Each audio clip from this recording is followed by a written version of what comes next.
We get quite a bit of horse manure on the block because of the 3 horses that we have here, so we're preparing our horse manure worm pit.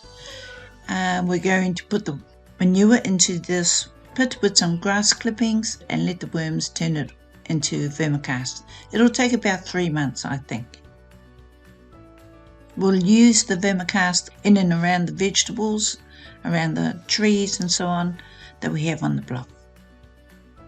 It's going to add minerals and nutrients into the soil and really make the difference to what we grow in the gardens.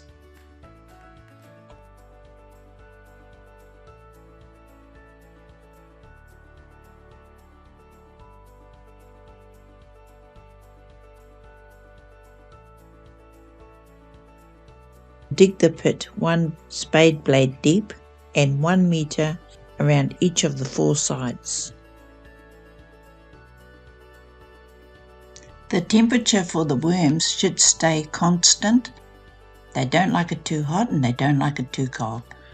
So if temperature gets over 25 degrees Celsius, that's too hot for the worms. If it's below 15 degrees Celsius, then that's starting to get cold for the worms. You must also maintain moisture within the pit itself for the worms to be able to move around. They need to be lubricated, and so there has to be moisture. You can do this later by wetting it down with a hose once you have all the manure and grass clippings in the pit. The pooper scooper I'm using here to pick up the manure is from a horse supplies local in town, not far, 20 minutes away from here. It's not bad for what it is and for what it costs. Sometimes the throngs were pulled or pushed out of shape. It's quite easy though just to pull them back into shape.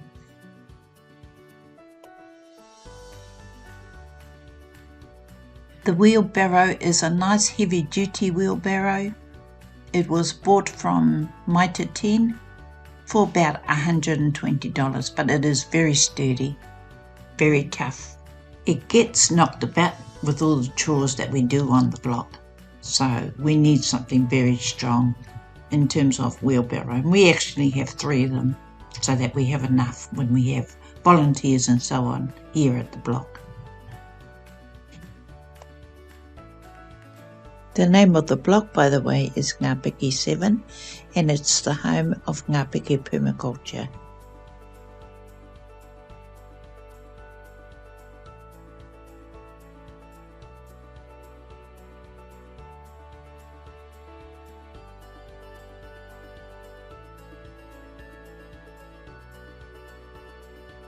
So this day we picked up a wheelbarrow load of manure.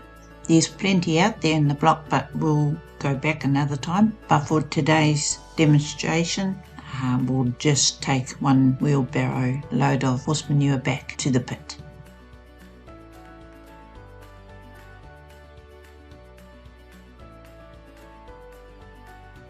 The manure has zillions of microbes in it, which is great for the garden, for any growing garden, but especially food growing garden.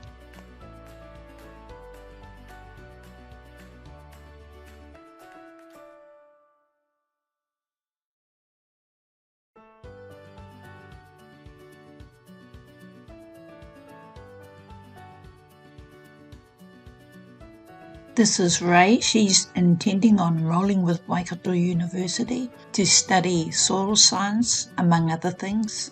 She's helping me today. She's also the camera person.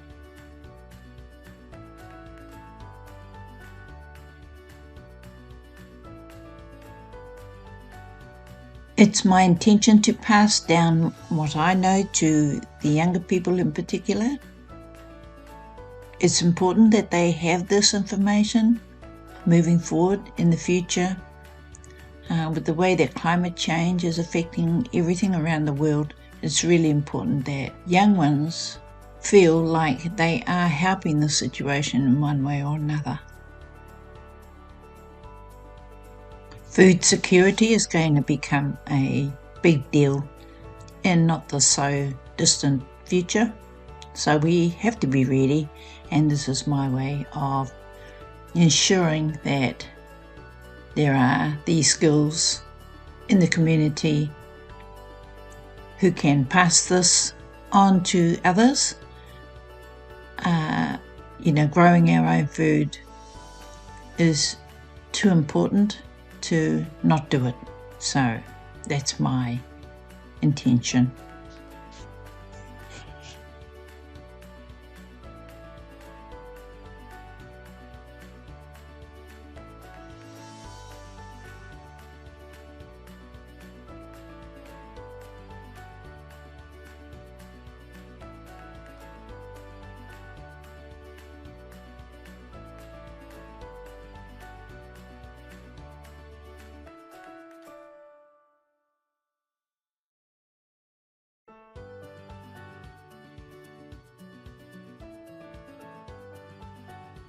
The manure is not fresh, it's been sitting out there for a few days. We're just going to spread the manure around inside the pit.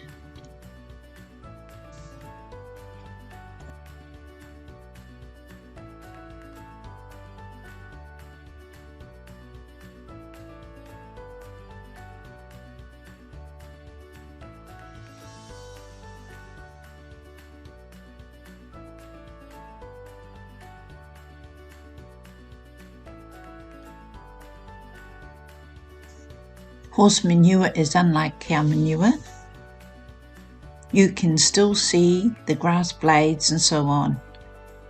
Not the fresh green ones that you're looking at here, but inside the manure itself. You can still tell that the horse has been eating grass because you can still recognize the grass. It's not entirely broken down. Cow manure, on the other hand, gets to a point where you can't recognize what's inside the manure itself.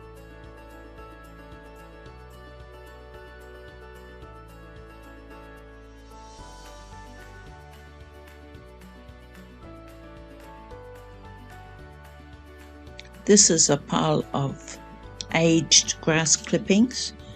We're going to pick it up with the scoop and we're going to put it on top of the manure inside the pit. It will act like a insulator, a blanket, a covering to keep out light for the worms.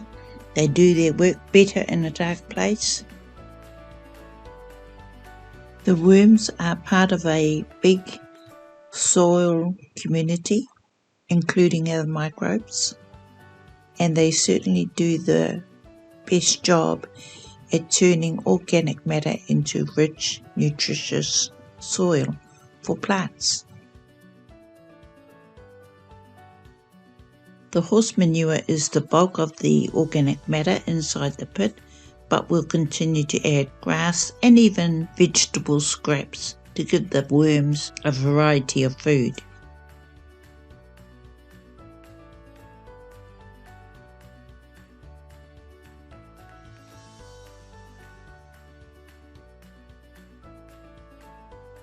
Give it a good watering now.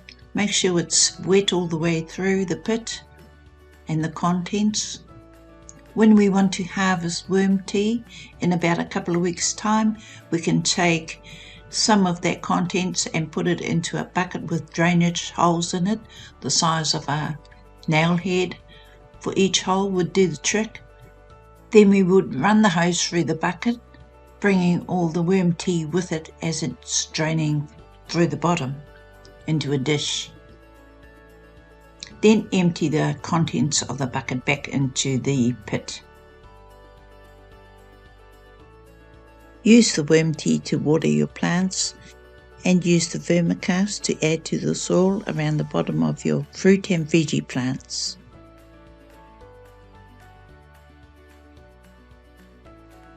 Always wash your tools when you're done. They'll last a lot longer.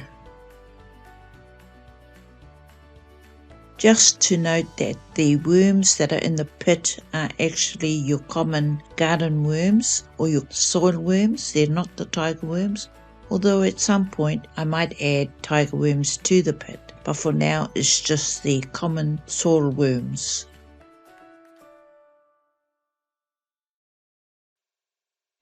The tiger worm or the red worm is the composting worm that you'll find in people's worm farms.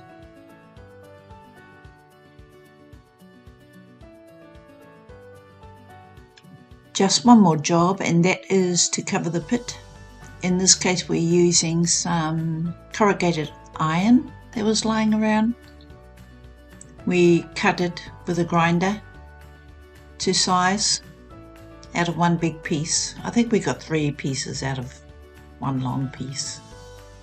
And there you have it. This is the second pit we've done. There you can see the other pit to the left.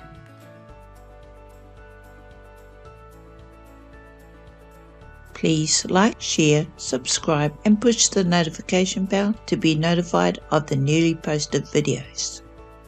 Thanks for watching, and we'll see you next time.